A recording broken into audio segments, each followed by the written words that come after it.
नमः श्रीवर्धमानाय निर्धूतिकरिणातुमने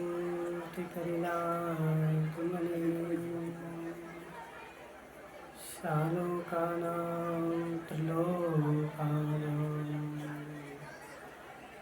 यद्विद्यादर्पणाय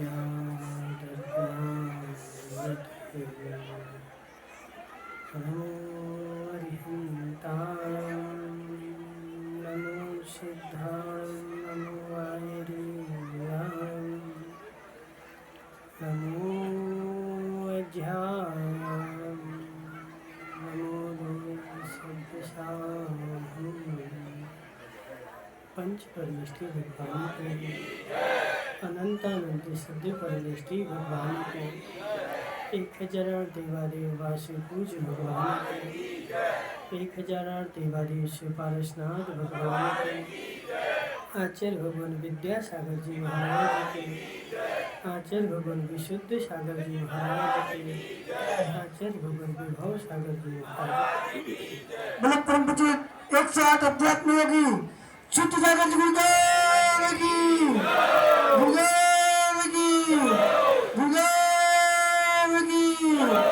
परम पूज्य 108 शुद्ध सागर जी सुल्लभ जी महाराज की भलामणि संघ की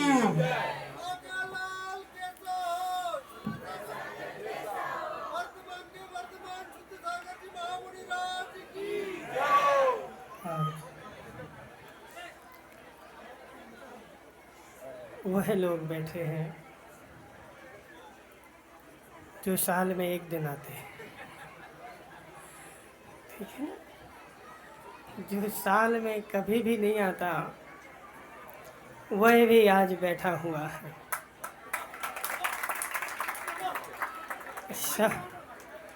सब अपने में मगन है। मनसुख लाल जी, सब अपने में मगन है। को किसी में को काऊ में मगन हूँ, को काऊ में मगन हूँ।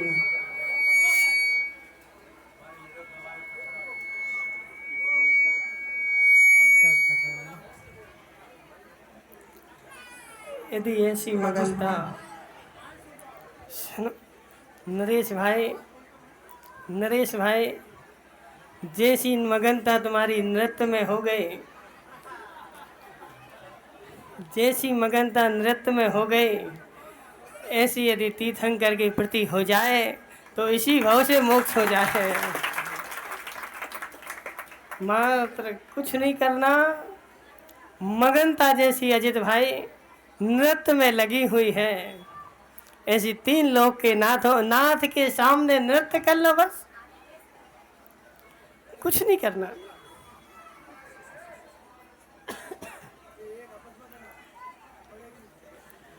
मगनता अरविंद भाई ओकावत, मगनता, यह मगनता जो है, मगनता में इतनी शक्ति है, मगनता में इतनी शक्ति है कि कुछ भी कर सकता है। मगनता में इतनी शक्ति है कि कुछ भी कर सकता है। अल्पेश भाई, मात्र मगनता चाहिए, मात्र मगनता चाहिए। वह मगनता ऐसी बन जाए। धर्मेश भाई बैठने जगह नहीं मिली तुम्हें, यहाँ आ जाओ ना, ऊपर जगह है, आ जाओ। दिखवा रहा है ऐसी मगनता।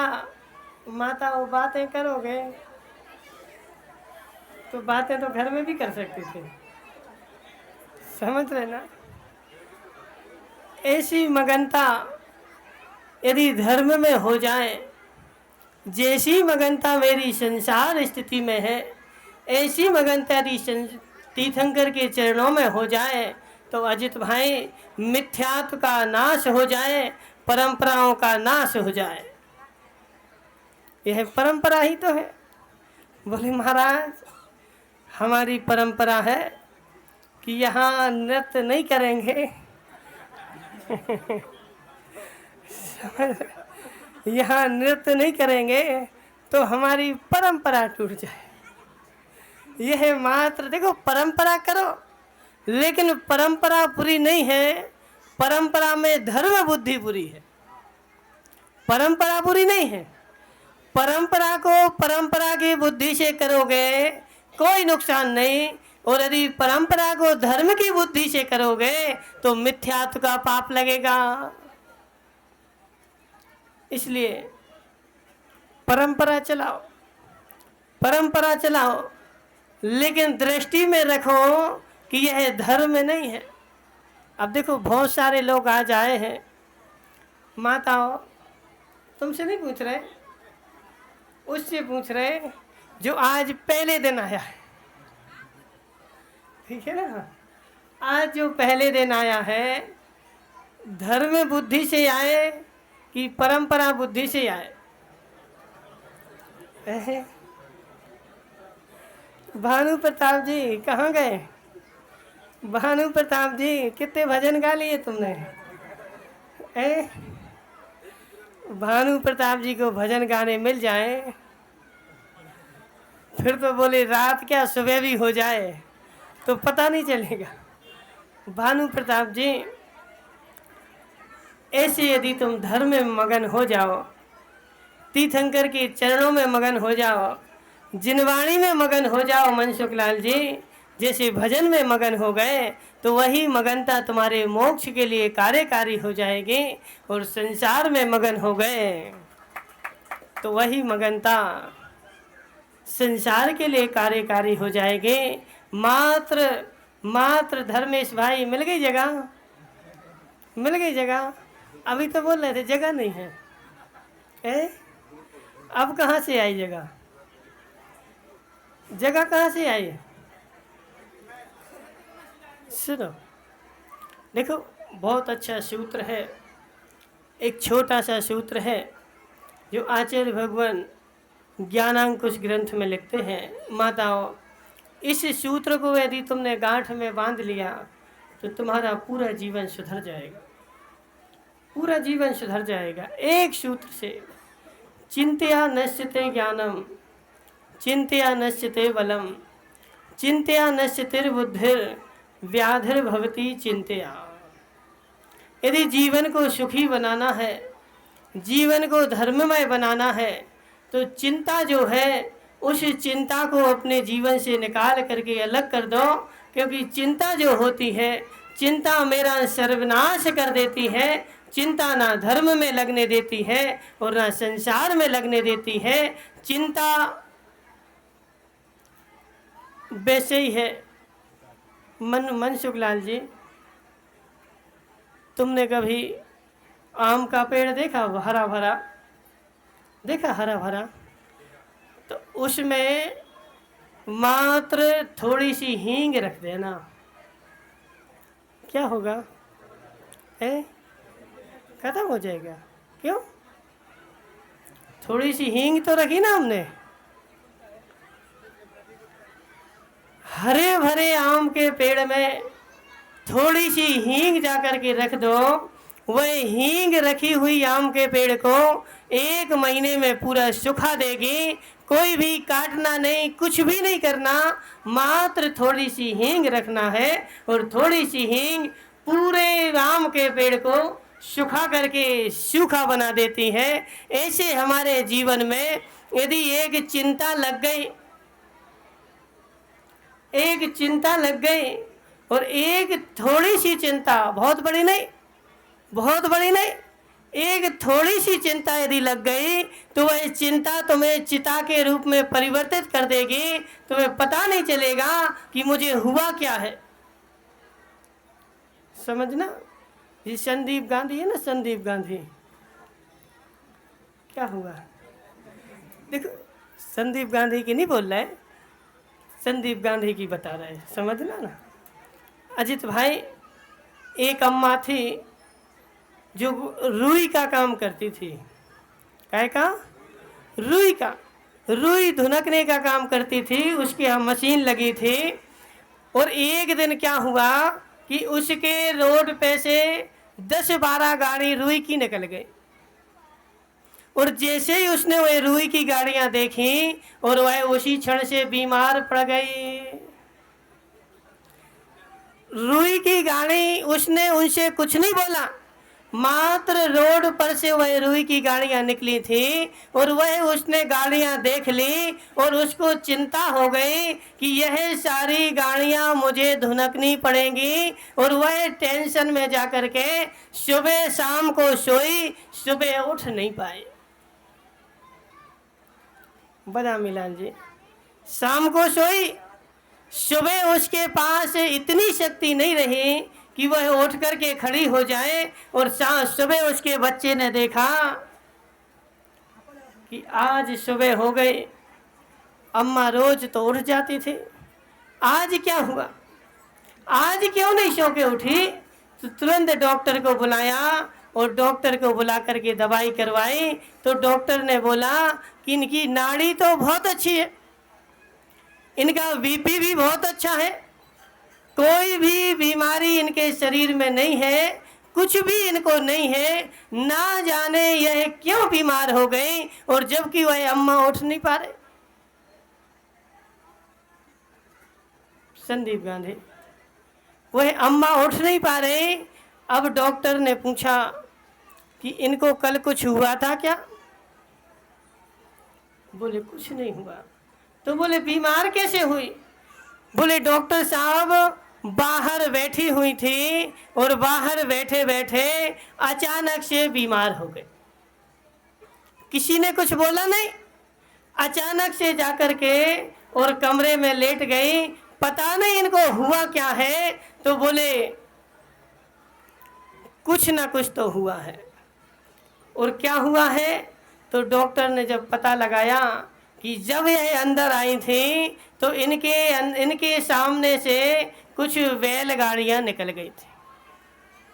अंकेश भाई, इनके सामने से कुछ रुई की बैलगाड़ियां निकली थी। उनने कुछ बोला नहीं था, मात्र वहां से निकली थी। तो मात्र इसका एक ही इलाज है। डॉक्टर ने क्या बोला कि एक काम करो, जब सुबह सुबह, शाम को नहीं, सुबह सुबह, क्यों सुबह माताओं, जब ब्रह्म मुहूर्त होता है, सुबह के समय जो भी काम किया जाता है। अजित भाई, आज महावीर भगवान को मोक्ष कब हुआ? महावीर भगवान को मोक्ष कब हुआ? ब्रह्म मुहूर्त में। 2 दिन से बैठे हुए थे, योग निरोध किए, और सुबह ही क्यों मोक्ष हुआ? सुबह ही क्यों मोक्ष हुआ उनको? मुहूर्त उनका अच्छा नहीं था, ब्रह्म मुहूर्त ही अच्छा है। ब्रह्म मुहूर्त में जो भी काम किया जाए वह सर्व सिद्धिदायक। तो बोले ब्रह्म मुहूर्त में इनको एक काम करना, मात्र कुछ नहीं बोलना। राजू भाई, इतना बोल देना, इनकी इतनी दवाई है। कोई भी अंकेश भाई, क्या हुआ?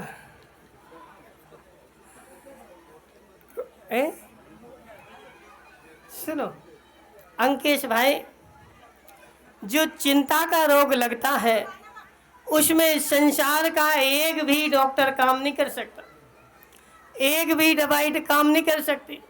प्रभु डॉक्टर, तुम्हारे पास दवाई है कोई? तुम्हारे पास कोई दवाई है चिंता के रोग के लिए? बोले चिंता की माता, देखो 2 रोगों की कोई दवाई नहीं होती है?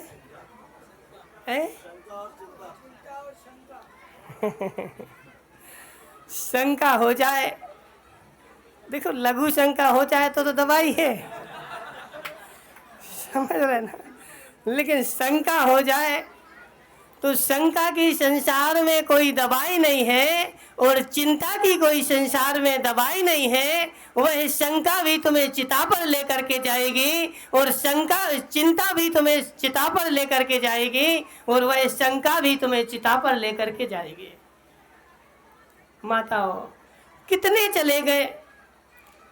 चले गए, इतिहास उठा करके देखो, कितने चले गए। किसके कारण? अंकेश भाई, आज भाई भाई के पास नहीं रह पा रहा है, भाई भाई के पास नहीं रह पा रहा है, माँ के पास पुत्र नहीं रह पा रहा है, पुत्र के पास पिता नहीं रह पा रहा है। किसके कारण? मात्र शंका हो गई कि ऐसा नहीं हो कि यह कुछ करे।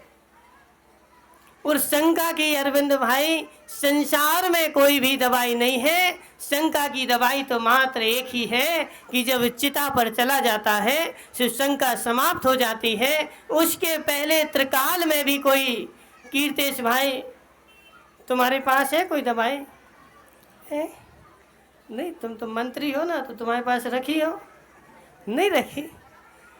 शंका की कोई दवाई नहीं होती और चिंता की कोई दवाई नहीं होती। चिंता की मात्र एक ही दवाई है। मनसुख लाल जी, कौन सी है? चिंता की मात्र एक ही दवाई है। चिंता की मात्र एक ही दवाई है। देखो, नहीं करो, वो नहीं मानेंगे। क्या है? ये सब निर्माल्य क्या करना?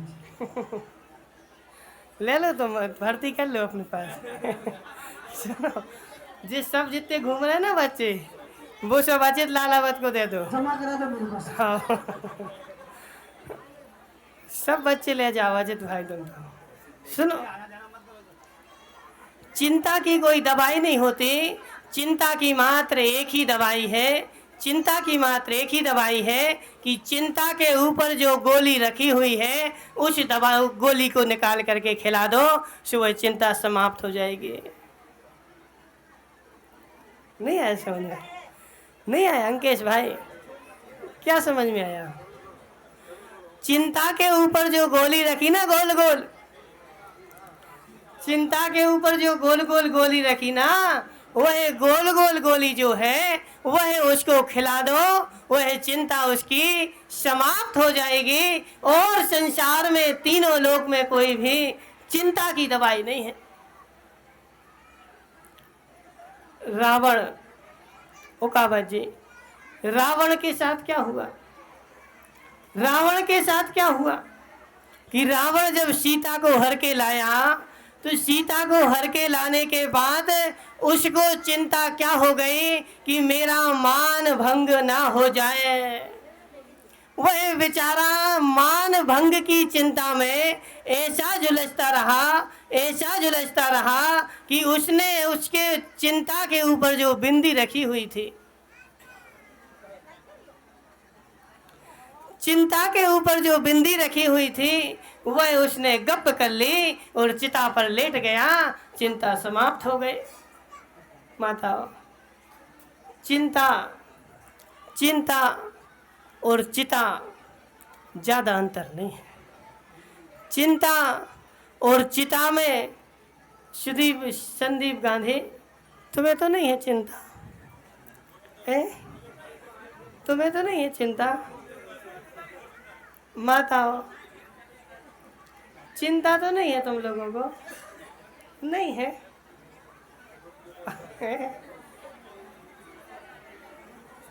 अभी जाके रोटी बनाना है, बना के आ गए? अच्छा,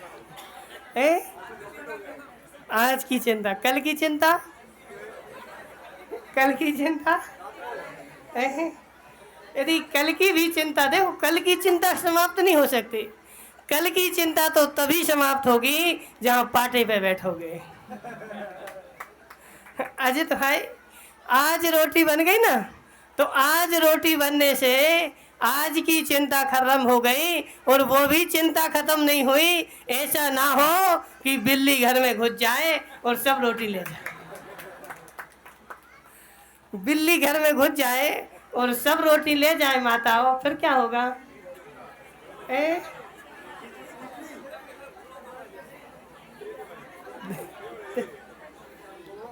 देखो, तुम कितने ही कहते रहो, तुम कितने ही कहते रहो कि चिंता नहीं है, फिर भी चिंता तो बैठी ही है।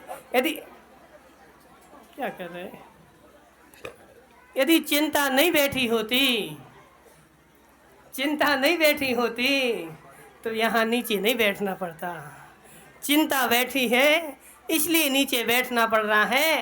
भले वह रोटी बना करके आए लेकिन फिर भी मन में तो चल ही रहा है।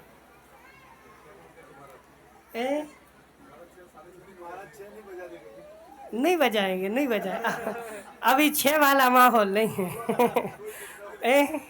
6 वाला माहौल तो हॉल में ही बनता है। समझ रहे ना?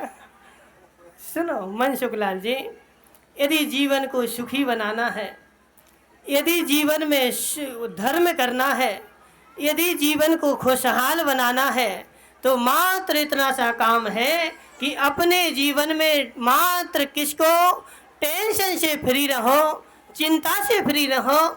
चिंता करने से कुछ होने वाला नहीं है, जो होना है सो वही होगा। तुम कितने ही टेंशन करते, यदि टेंशन करने से अंकेश भाई काम होता रहे तो तुम टेंशन करने बैठ जाओ कि पानी गिरने लगे। करो टेंशन, समझ रहे? अब कल बेचारे बहुत सारे लोग बोल रहे थे महाराज जी पानी नहीं गिरे, पानी नहीं गिरे, पानी नहीं गिरे। तो तुम्हारे कहने से पानी गिरेगा या तुम्हारे कहने से पानी रुकेगा? ना हमारे कहने से पानी गिरने वाला है और ना हमारे कहने से पानी रुकने वाला है। अरविंद भाई, जब हमारे कहने से रुकने वाला और गिरने वाला नहीं है तो क्यों तुम अपने मस्तिष्क को खराब कर? देखो बहुत सारी टेंशन तो ऐसी होती है। अजित भाई तुम्हारे जो पीछे बैठे, क्या नाम इनका? मोटे मोटे दिनेश, दिनेश जोधावत है। समाधिया, पहले समाधिया मिले। दिनेश भाई समाधि करनी है? नहीं करनी समाधि? समाधि करनी है तो बस इतनी सी काम कर लेना।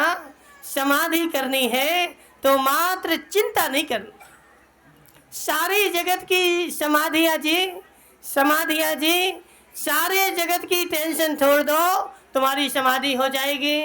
यदि एक भी टेंशन रही, देखो समाधिया नाम तो रख दिया, समाधिया। बहुत सारे लोग हैं ना वहाँ पे, बोले कौन? झूठावत भी हैं। कौन है झूठावत? झूठावत और पता नहीं कौन कौन सी बात है। ठीक है ना? हाँ ठीक है, जो जो बात हो। समाधिया जी देखो, तो मात्र इतनी सी बात मान लो, इतनी सी बात मान लो। यदि तुम्हें समाधि करनी है तो चिंता को छोड़ दो। चिंता करने से कुछ काम होने वाला नहीं है। मनसुख लाल जी, तुम किसकी चिंता में डूब रहे? किसकी चिंता? कोई को बुला रहा ना वहाँ से? कौन खड़ा है? आप कौन से महाराज आ गए?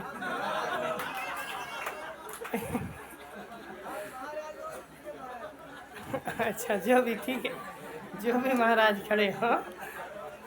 मनसुख लाल जी देखो, सुनो, तुम्हारे बुलाने से वो आने वाले नहीं हैं। आ गए? अच्छा जी महाराज जी हैं। कौन से गांव से आ गए? यहीं से आए? सुन, बैठ जाओ। उकावत जी, तुम्हारे चिंता करने से कार्य परिवर्तित हो जाएगा क्या? और तुम्हारे चिंता नहीं करने से कार्य परिवर्तित हो जाएगा क्या? त्रिकाल में भी तुम्हारी चिंता करने से कितनी चिंता की, कितनी चिंता की कि क्या द्वारका न जले? द्वारका ना जले, द्वारका ना जलाने के लिए कौन दीपायन मुनिराज बन गए। और मुनिराज बन करके निमेष पंडित जी चले गए वन में, जंगल में। मैं द्वारका के पास रहूंगा ही नहीं, और जब नहीं रहूंगा तो द्वारका जलेगी नहीं। और जरद कुमार ने टेंशन की कि मेरे द्वारा, और नारायण मेरा भाई मेरे द्वारा जाएगा, ऐसा त्रिकाल में कभी नहीं होगा। वह ऐसे घनघोर जंगल में चला गया, ऐसे घनघोर जंगल में चला गया जहां अजित भाई मनुष्य का प्रवेश करना तो दुर्लभ था ही, सूर्य की किरणें भी वहां प्रवेश नहीं करती थी। ऐसे जंगल में वह जरद कुमार 12 वर्ष तक रहा। किसके लिए? कि मेरे कारण ऐसा काम ना हो। लेकिन तुम्हारी चिंता करने से काम रुकता नहीं है, और तुम्हारी चिंता करने से काम होता नहीं है। जैसे ही 12 वर्ष पूरे हुए, भानु प्रताप जी तुम नहीं थे उस समय, एक इंद्री थे। भानु प्रताप जी तुम समझा देते ना तुरंत, तुम जरा समझा देते ना। जो है तुम्हें पता है ऐसा? भानु प्रताप जी तुम्हें ऐसा पता है? हमने बताया है, तुमने मान लिया। सुनो सुनो, दीपायन मुनि जब 12 वर्ष हो गए, तो 12 वर्ष हो गए, और जब काल लब्धि नजदीक आ गई, वह सारा जगत छोड़ करके और उनकी बुद्धि में वही चल गया कि अब मुझे द्वारका जाना चाहिए। द्वारका जाना चाहिए। और जो निमित्त बोले थे कि यादवों के निमित्त से होगा, सो जंगल में बैठ गए, और जंगल में वह भी आ गए। और शराब के निमित्त से होगा, जबकि 12 वर्ष पहले माताओं क्या हुआ था? क्या हुआ था? 12 वर्ष पहले राजा ने घोषणा कर दी थी कि इस नगरी में कोई भी शराब न पिएगा, न बेचेगा, न बनाएगा, न रखेगा। जितनी रखी हुई है उसकी सारी की सारी ले जा करके जंगल में फेंक दो। 12 वर्ष हो गए, 12 वर्ष हो गए। देखो जब होनहार होती है, सुनो अल्पेश भाई, जब होनहार होती है तो बुद्धि भी वैसे ही चलने लगती है। एक मरीज जो कुष्ठ से पीड़ित था, वह गया डॉक्टर के पास। डॉक्टर ने उसके कुष्ठ का इलाज देखा कहाँ? कीर्तेश भाई, उसने अपने ग्रंथ में देखा कि इसके कुष्ठ का रोग का मात्र एक ही इलाज है, और वह इलाज उसने पर्चे पर भी लिख दिया। और पर्चे पर लिखने के बाद उसने वह पर्चा फाड़ करके और नीचे फेंक दिया। बोले यह इलाज तो हो ही नहीं सकता। और मरीज से बोला जा तू मर जा, तेरा कोई इलाज नहीं। उसको डॉक्टर ने बोल दिया कि जा तू मर जा, और वह चला गया। प्रवीण भाई पार्सल लिया, गर्मी लग रही, गर्मी लग रही। सुनो, वह चला गया जंगल की ओर मरने के लिए कि मेरा संसार में कोई इलाज नहीं है, और जंगल में मरने के लिए गया। एक खोपड़ी डली हुई थी मनुष्य की, अजित भाई, उसमें बरसात का पानी भरा हुआ था, और उसमें आकर के एक कालिया नाग भुजंग, बिल्कुल साधारण नहीं, कालिया नाग भुजंग, उस पानी को आकर के उसने पी लिया। और पीने के बाद उसने क्या, उसकी बुद्धि चली कि इससे अच्छा मरने का उपाय हो ही नहीं सकता। क्या? कालिया नाग का जहर आ गया ना उसमें, इससे अच्छा कोई मरने का उपाय हो ही नहीं सकता। और उसने वह खोपड़ी उठा करके और उसका पूरा पानी पी लिया।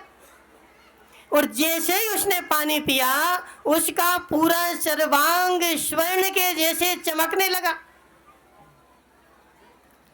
जहर को भी अजित भाई मुंगानिया, जहर को मारने के लिए जहर ही लिया जाता, जहर को मारने के लिए जहर ही दिया जाता है, मात्र उसमें अंतर क्या होता है, उसका शोधन हो जाता है। जहर जब भी होगी, अब तुम लोग तो क्या है ना कि पागलों की भीड़ है। माताएं देखो क्या करती हैं, अजित भाई बता दें। इन माताओं की क्या आदत है कि जेठ की दोपहरी में जाएंगी घूमने और लौट के आएंगी सिर्फ फ्रिज की बोतल पिएंगी। माताओं अब गर्मी में से लौट के आओगे और फ्रिज की बोतल पियोगे और फिर दूसरे दिन डॉक्टर के यहाँ जाओगे। समझ रहे? गर्मी में ठंडा पानी पियोगे, बीमार होना ही है। जितनी गर्मी हो उतना गर्म पानी पियो, जितनी गर्मी से आए हो उतना उबाल के पानी पियो। गर्मी में यदि उबाल के पानी पियोगे त्रिकाल में बीमार नहीं होगे, और ठंडा पियोगे गर्मी को गर्मी ही काटती है। गर्मी को समाधिया जी, समाधिया जी सुनो, यदि समाधि करना है तो गर्म पानी पीने लग जाना। पीते हो गर्म पानी? ठंडे पानी से समाधि नहीं होगी नरेश भाई, ठंडे पानी से समाधि नहीं होगी। क्यों? क्योंकि शरीर की गर्मी पानी की गर्मी से कटती है। और उसने वह एक कटोरे का पानी पिया, कौन सा? जहर वाला। और जैसे ही जहर वाला पानी पिया उसके शरीर का सारा जहर उतर गया, और जहर उतर करके उसकी काया स्वर्ण के जैसे हो गई। और वह लौट करके तुरंत गया कहाँ? डॉक्टर के पास। अजित भाई तुरंत गए डॉक्टर के पास कि तुमने तो बोला था कि इसका कोई इलाज नहीं है, और मुझसे बोल दिया कि जाओ मर जाओ। मैं मरने के लिए गया था, तुम कैसे डॉक्टर हो? उसने बोला कि तुमने उपाय क्या किया, पहले तुम ये बताओ, तुमने उपाय क्या किया? बोले मैंने कुछ नहीं किया, मरने के लिए गया था, खोपड़ी में पानी भरा था, उसमें कालिया नाग ने पी लिया था, उस पानी को मैंने पी लिया। उसने जो पर्चा लिखा था वह पर्चा उठाया और वह उठा करके उसको दिखा दिया कि देखो मैंने भी दवाई। डॉक्टर प्रभाव, डॉक्टर सुनो, प्रभाव डॉक्टर, उसने वह पर्चा दिखा दिया कि देखो मैंने भी यही दवाई लिखी थी, लेकिन मैं कहाँ मनुष्य की खोपड़ी लेने जाता, मैं मनुष्य की खोपड़ी लेने कहाँ जाता, और उसमें बरसों का भरा हुआ पानी कहाँ से लाता, और कहाँ से कालिया नाग को पकड़ के लाता। इसलिए मैंने तुमसे बोल दिया कि जाओ मर जाओ। तो जब होनहार अच्छी होती है ओकावत जी, होनहार अच्छी होती है तो मुश्किल से मुश्किल काम भी हो जाता है। और जब होनहार अच्छी नहीं होती तुम कितना ही टेंशन करते रहो, लगे रहो कि इनने ऐसा कर दिया, इनने ऐसा कर दिया, जी ऐसा नहीं करते निमेश पंडित जी। लगे रहो, अपने मस्तिष्क को कोसते रहो और अपने मस्तिष्क को खराब करते रहो, तुम्हारा मस्तिष्क ही खराब हो जाएगा, लेकिन काम बदलने वाला। माताओं आ रहा समझ में? नहीं आ रहा समझ में? क्या आ रहा? यहीं आ रहा कि घर में भी आएगा? यही समझ में आ रहा कि घर में भी आएगा? यदि जी समझ में आ जाए माताओं, यदि जी समझ में आ जाए तो घर घर की लड़ाई खत्म हो जाए, घर घर की लड़ाई खत्म हो जाए। अजित भाई किसकी लड़ाई है? किसकी लड़ाई है? लड़ाई तो मात्र इसकी ही है कि इनने ऐसा कर दिया, हमारे बेटे को ऐसा करवा दिया। अजित भाई कौन होते तुम करवाने वाले, और कौन होता करने वाला? जिसकी जब भी योग्यता होती है सो विशाल भाई वैसा काम होता है। इसलिए अपने मस्तिष्क को टेंशन देने की आवश्यकता नहीं है। जो टेंशन देकर के मस्तिष्क तो खराब हो सकता है, लेकिन कार्य में परिवर्तित नहीं हो सकता है, इसलिए जो होना है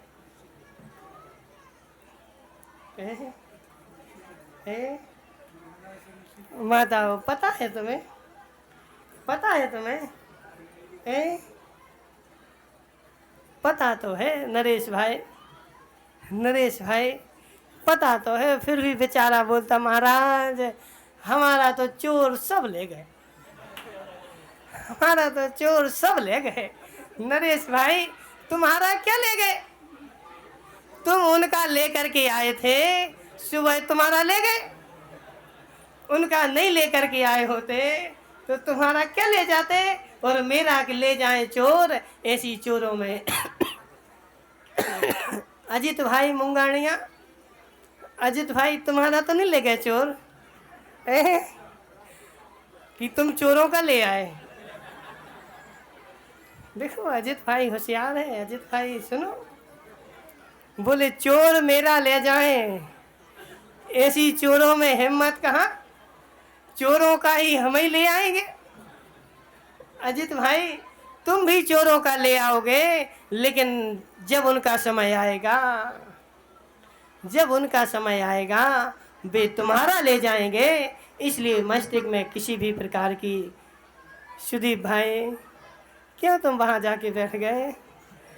मस्तिष्क में किसी भी प्रकार की टेंशन करने की आवश्यकता नहीं है। जितना टेंशन करोगे, जितना टेंशन करोगे अंकेश भाई, उतना जीवन तुम्हारा नरक बनता जाएगा, और जितना टेंशन फ्री रहोगे उतना जीवन स्वर्ग बनता जाएगा। इसलिए टेंशन करो और चिता पर लेट जाओ, चिंता करो और चिता पर लेट जाओ। चिता पर लेट जाने के लिए बहुत अच्छा उपाय है माताओं, किसी को लेटना हो तो किसी को नहीं लेटना। चिता पर देखो, कर्मकांड जी में मनसुख लाल जी, पढ़ा तुमने कर्मकांड? नहीं पढ़ा, एक बार पढ़ना, ठीक है ना।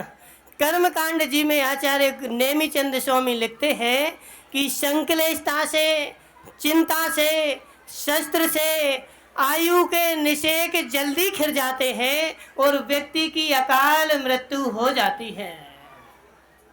इसलिए जो माता, तुम लोगों ने सुबह नियम लिया था ना, नियम लिया था कि नहीं लिया था? काहे का आत्महत्या करेंगे? नहीं करेंगे, ठीक है ना। आत्महत्या नहीं करेंगे। जिसका ऐसा नियम है वो चिंता भी नहीं कर सकता। क्या बोले, क्या बोले संदीप गांधी? आत्महत्या करने वाला चिंता नहीं कर सकता, क्योंकि चिंता करना भी आत्महत्या करना ही है। एक आविची मरण होता है, एक तद्भव मरण होता है। मरण दो प्रकार के होते हैं अजित भाई, कौन कौन से? आविची मरण और एक तद्भव मरण। तद्भव मरण मतलब जो इस भाव का मरण हो जाए उसको तद्भव मरण बोलते हैं। और आविची मरण मतलब जो प्रति समय चल रहा है, प्रति समय हमारा मरण चल रहा है। नहीं पता? नहीं पता? सुनो, बदामी लाल जी, तुमने 10 उपास किए थे, वो उपास वाले बदामी लाल जी कहाँ गए? बोलो ना, वो उपास वाले बदामी लाल जी कहाँ गए? उनका मरण हो गया। जे जो बदामी लाल जी बैठे हैं जे दूसरे ही हैं अंकेश भाई। नहीं पता? नहीं पता? जो उपास कर रहे थे वह उपास की पर्याय थी, और जे आहार की पर्याय है, आहार की पर्याय नहीं आई है, उसका आविची मरण प्रति समय चल रहा है। जो तुम वहाँ आदिनाथ मंदिर में अभी खड़े थे, वह मरण, वह पर्याय कहाँ है? चली गई, चली गई। अंकेश भाई आदिनाथ मंदिर गए थे, गए थे, वह वहाँ पे जैसे खड़े थे वह पर्याय कहाँ है? वह कब आएगी? उसका मरण हो गया, प्रति समय मरण चल रहा है, उसको आवीची मरण बोलते हैं। और जो एक साथ मरण पूरी आयु का होता है उसको तद्भव मरण बोलते हैं। इसलिए जो संक्लेशता है, जो टेंशन है, वह अकाल मरण करवाती है। संक्लेशता जो है, जिस व्यक्ति को 80 साल, देखो अजित भाई, कोई बूढ़ा व्यक्ति नहीं बैठा, कोई नहीं बैठा, कौन है, कौन है? सुनो, भानु प्रताप जी से पूछ लेते हैं। भानु प्रताप जी 60 के हो गए 60 के। अब जी बताओ कि जब तुम 30 साल के थे, जब तुम्हें टेंशन ज़्यादा थी कि आज टेंशन ज़्यादा है? सुनो, आज के ज़माने में माताओं आयु कम क्यों हो गई? आयु कम क्यों हो गई? पहले जो था, व्यक्ति टेंशन फ्री रहता था, ना मात्र पेट भरने का रहता था, पेटी भरने का टेंशन नहीं रहता था। आज पेटी भरने का टेंशन ऐसा हो गया, बेचारा सोते हुए भी टेंशन में ही सोता है, सोते हुए भी। परम के पिताजी सत्य बताना, क्या सोते हुए तुम्हें टेंशन नहीं होती है? नहीं होती है? देखो वो कावड़ जी क्या बोल रहे हैं, बोले महाराज सोते हुए भी इतनी टेंशन होती कि सोते तो पलंग पे हैं और मिलते नीचे हैं। समझ रहे ना? सोते पलंग पे हैं और मिलते नीचे हैं। किसके कारण नीचे गए? चिंता के। वह सोते हुए भी मस्तिष्क इतना घूमता रहता है और उसी टेंशन के कारण ही अंकेश पंडित जी आज लोगों की आयु मात्र 50-60, बहुत से बहुत चले तो 70 चल जाए, बहुत से बहुत चले तो 70 चल जाए, लेकिन अब तो 85-60 में जी क्या हुआ संदीप गांधी? यह आत्महत्या है। टेंशन करने वाले को शिरीष भाई आत्महत्या करने का पाप लगता है, और टेंशन देने वाले को